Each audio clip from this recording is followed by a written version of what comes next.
Hello, I'm Samantha Joe. I'm Maria Herman. I'm Kirsten Short, and we're students from the Missouri State Athletic Training Program.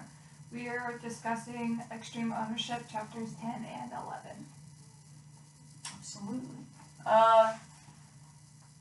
First thing he talks about in Chapter 10 is leading down the chain. The first thing that caught my attention in Chapter 10, it talks about how it is paramount that the senior leaders explain to their junior leaders and troops executing the mission how their role contributes to the big picture success. I think this is important in any situation in life whenever you're just either a leader in your work setting or as a parent or whatever your leadership role is explaining to those beneath you why the things you're doing is important and why executing the mission and what their role is to what contributes to the big picture of success. Because this just drives them to do their best, whether it's your child or the person beneath you or whatever. I think this is important in athletic training because then say even as you're telling your athlete what their what the mission is and how their role will help you succeed, then where am I going with this? Then you're more likely to reach your goals, you know? No. And everybody's just running around. No, I completely agree. I've seen that a lot with rehab patients at health tracks, that if you kind of explain the reason why they're doing what they're doing, they tend to understand it and are more they're going to be more accepting of doing it, even if they're not like it, because they know there's a reason why. Yeah. And I think that's our biggest job, is giving them that why, because I can just sit here and tell you to do deadlifts over and over and over. They're going to get annoyed. What's the reason behind it? Yeah. Explaining that. Also, it can be from preceptor standpoint, with preceptors teaching the students too. That connects real well, because we're still learning, and so having the reason why they do all these things is beneficial for us, because then if we understand the why, we can take that knowledge and give it to our own athletes once we're certified. Yeah. And I kind of saw it too as being an athletic training student, even a second year or third year, they don't know very much, but they're still important to the overall picture, because even just being able to make an ice bag or being able to do an eval or something is still important, and everyone contributes to the big picture. Yeah. That's what we're looking for. For sure. The next thing I had highlighted was leaders must routinely communicate with their team members to help them understand their role in the overall mission, which I feel like that kind of contributes to what we just talked about, and just having that communication between either the athletic trainer and their athletic trained students, or even just between an athletic trainer and their patient, to be able to have that communication so they know what they're doing and why they're doing that. Yeah, communication is key. Big part of what we do. Absolutely.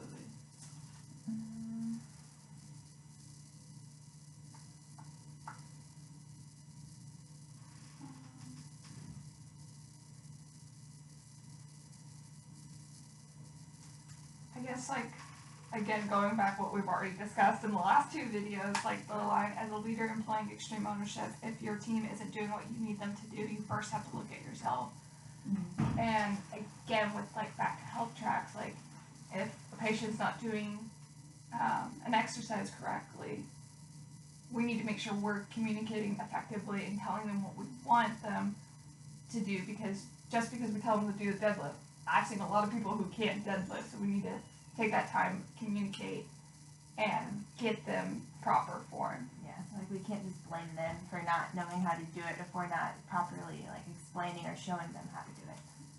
Yeah, I feel like no matter what the situation is, you should always look at yourself first and see how you can be doing something better. Then look at the other people in the situation and see how they can be doing better. First, better yourself, and then if you need to communicate the ways that they can be doing better, to work together on that. But I think it's important to always look at yourself so they don't feel like they're immediately being told that they're the ones that are wrong. Yeah, I definitely agree with that it goes on you first. I know when I've struggled to like get someone to do something. I've always been like talking to like my preceptor, like how do I communicate this better, because it's usually my communication tactics and not knowing all the cues and the right words to say. So learning that has made me better overall. Yeah, agree, for sure. The last thing I had, it just says it requires regular stepping out of the office and personally engaging in face-to-face conversations with direct reports and observing the frontline troops in action to understand their particular challenges and read them into the commander's intent. And with this, I just saw it as it's important, like, at AMR, most of the time Susie's back in the office working on notes, working on the administration side of stuff, and I'm out in the training room working with the athletes directly. But sometimes it's nice for her to just come out there and like work with me and guide me. And she sees something that, hey, Esha, you're doing this great, but this you can also try it this way. That's what caught my eye in this. I think it's just important to, even though you are a leader and you trust the people beneath you, sometimes it's good just to go out and like the front lines and see how everything's working. That's all I had on there. Same. Okay. Okay. So now leading up the chain.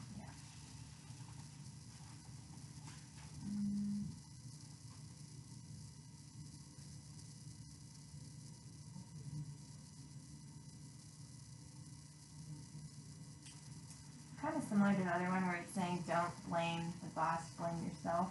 Yeah. And then another thing I had highlighted was one of the most important jobs of any leader is to support your own boss. Mm-hmm. So like even as like an athletic training student, like having your preceptors back and being like, yeah, like I know. I think you might not always agree with what they're doing, but don't come out in the middle of like a eval or a treatment session and be like, hey, you're doing that wrong. Because I've had that experience where I didn't agree with what one of my preceptors had said, and it was always waiting to find that right time. Yeah. Because you're not trying to like take them down a peg in the middle of that, because that's not going to get anything done, and you lose a lot of respect doing that. Yeah, and especially like in front of a patient. Yeah. Like that's just Always finding disrespectful. the right time to have that conversation. Yeah. Definitely. Because you don't want the athlete to get the perception that, you know, their caregiver doesn't know what they're doing, and then they feel uncomfortable because You ruin that. yeah, like you don't want to lose the trust in the patient getting your own, like, opinion in there, you know? So finding the good times to have those conversations is really key because you don't want to lose the trust of the patients.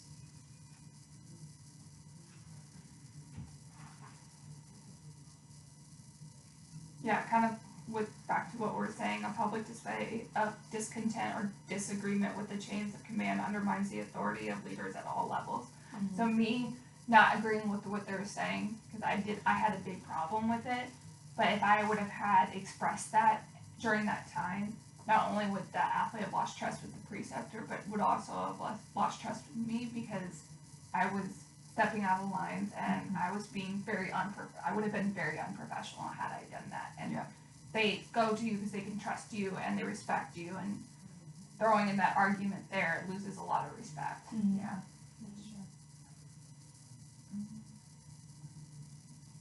Yeah, the next thing I had is when leading up the chain of command, use caution and respect, which is definitely key to keep in mind.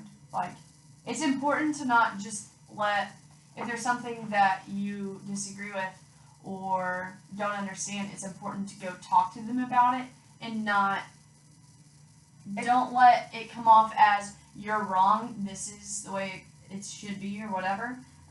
Maybe it's just something that's outdated, because like we know the newer ways to handle things, they know the older ways, but it doesn't mean that either way is wrong. It just means that maybe you should have a conversation about it, and it just takes a respectful and cautionary conversation to be both on the same page. Yeah, it's a lot of the timing too, Mm-hmm. when to have that conversation, because those conversations need to happen. You can't let that fester. Yeah. But it's finding the right time and maintaining that respectful behavior, having those conversations. Yeah. Because a lot of this is talking about, if you don't understand what's going on, you need to ask why. Yeah. Figure out why it's going on so you can understand, so you don't have that tension going on anymore. take responsibility for your own experience.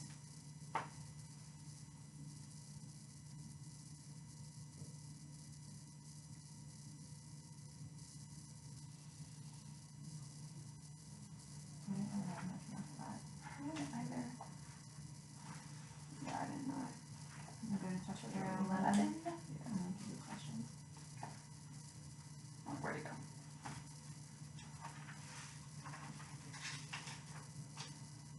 What page is it?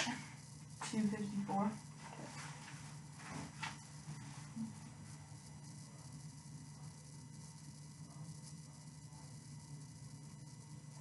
First thing I had highlighted was leaders cannot be paralyzed by fear. This results in inaction. It is critical for leaders to act decisively amid uncertainty to make the best decisions they can based on the immediate information available. So like whenever I was reading this, I was kind of thinking of like as an athletic trainer in like an emergency situation, you kind of have to go with your instincts and like what you were taught and trust that You know what you're doing. you know what you're doing and that you'll be able to go through the whole process and it'll be okay. Mm-hmm.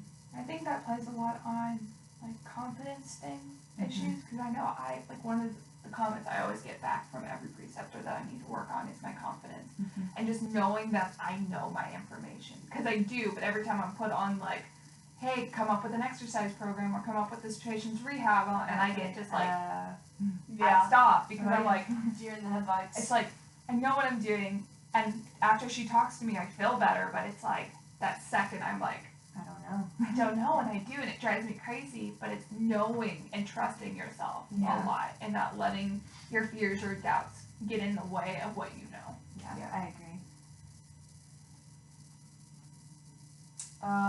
One thing I had was leaders must be comfortable with this and be able to make decisions promptly, then be ready to adjust those decisions quickly based on evolving situations and new information. So, I mean, in like an emergency situation like the other day, one of our girls sprained her ankle and immediately it swelled up and looked like a sprained ankle, but also I'm like, well, she heard a pop and I mean, it could possibly be broken. Yeah. So you do the special test, you know, the bump, the squeeze compression test, and she didn't have any pain with those, so it was all good. We just proceeded as if it was a sprain, and then the next day came in and she had localized swelling like around the fibula. And so then we were like, okay, so we should probably get imaging as well. But luckily we got imaging and it wasn't a sprain, or it wasn't a fracture. But I mean, even with the evolving information, I mean, you just gotta roll with what you got at the time. Yeah. I agree with that. Leaders must be prepared to make an educated guess based on previous experience, knowledge of how the enemy operates, likely outcomes, and whatever intelligence is available in that immediate moment. I think a lot of what we do, because we don't have access to immediate imaging, like we can get it if need be, but it's our experience, what we've seen. Like, we know what ankle sprains look like. Yeah. So taking that past experience, applying it, and just be like, this is what I think right now. If it's not getting better, come back in. But making those guesses, because I mean, educated guess is what we do all the time because we can't actually diagnose anybody. Yeah. And that's a good thing, like, about our profession, especially our program with our clinicals, because then we get all this experience to be able to see all these different situations that could possibly happen. Yeah, so, like, I've experienced ACL tear, so if I've gone through that again, I kind of know what to look for. I also know what to look for if they're really, really guarding, and I've had an athlete tear his ACL. I only thought it was a hamstring strain. Yeah. Because he was guarding so much that there was no movement. I didn't get anything, my preceptor didn't get anything, and one other person didn't get anything, and it was because it was cold and he locked up so bad that the only thing we got was a hamstring strain test. Wow. So know to look out for that and keep an eye on that in the future because I know what to look for now. Yeah. That's all I have. I know, I had like all the same time. Yeah. So I guess we can ask some questions now. Sure. So mine kind of relates to chapter 10 where it was talking about communication. So like, I was thinking like, why do you guys think we have communication issues with like our preceptors sometimes? Not always, but. I I think a lot comes down to that, like, they're above us. Mm-hmm. I think a lot of it is they don't want to question them, Yeah. and they don't want to sound like they're whining, and, you know, just not wanting to have those tough conversations. Yeah. And a lot of it is preceptors affect our grade. Yep. That's And what I a was lot thinking. of the people in our program is super worried about grades. And I think having that conversation, if they're going over hours and afraid of, hey, I need to cut back, that the preceptor is going to negatively impact their grade. Mm-hmm. So instead of trying to get the best out of the situation or make everything better for them, they're They just choose to ignore it and then just go over hours and complain about it later yeah. for 30 minutes.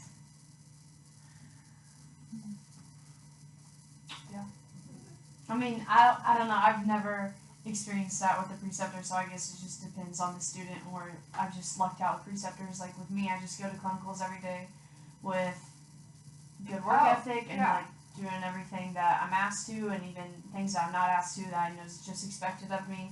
And then, like, if I ever have a situation coming up where I need to get back on hours, I'm just like, hey, I have this coming up, and I tell them well in advance, so then they have a heads up, Having and those conversations. we don't have an issue. So, like, honestly, I don't know, for me. But I'm like you.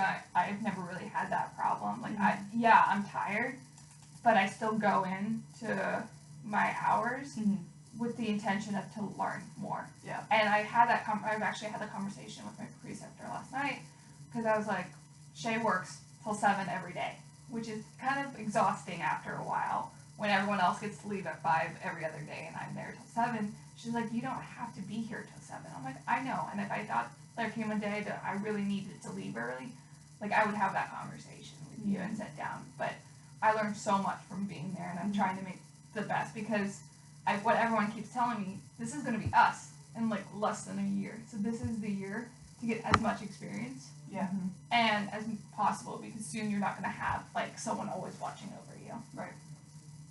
But I do think just listening to people talk that a lot of it is grade worry.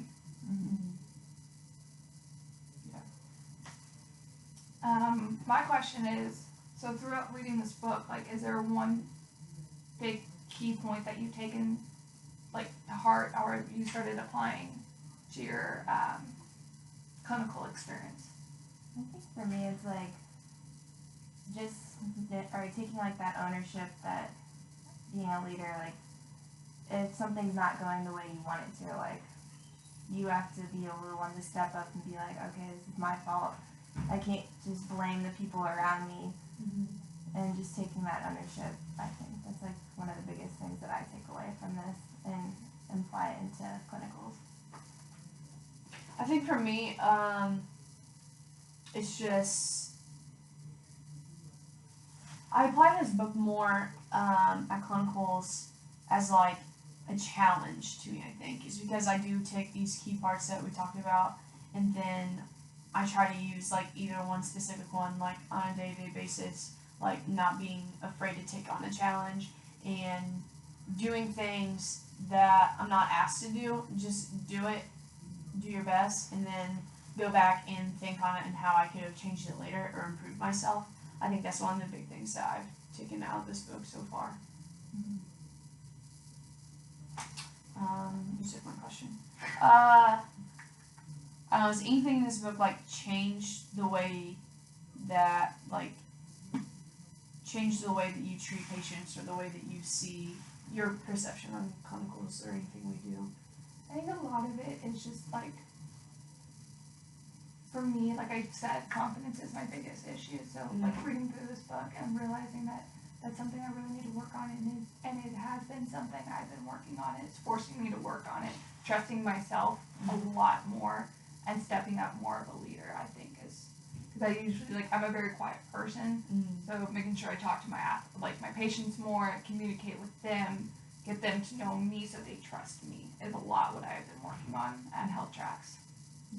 I agree with that too, because I'm kind of similar, where I'm not that confident in some of my skills, but like with this book, it makes you realize that like it's okay to be wrong. Yes, Yeah. I learned that so much through that, because like I think the biggest fear is always, like, you don't want to be wrong. Mm-hmm. Like, no one likes being wrong, Right. but like, reading it's this, okay. it's accepting It's that how you being learn. wrong. Yes, I think I've learned that a lot, especially so that's being like an a big elder. thing for me for this book. Sweet. Cool. You done? Yay!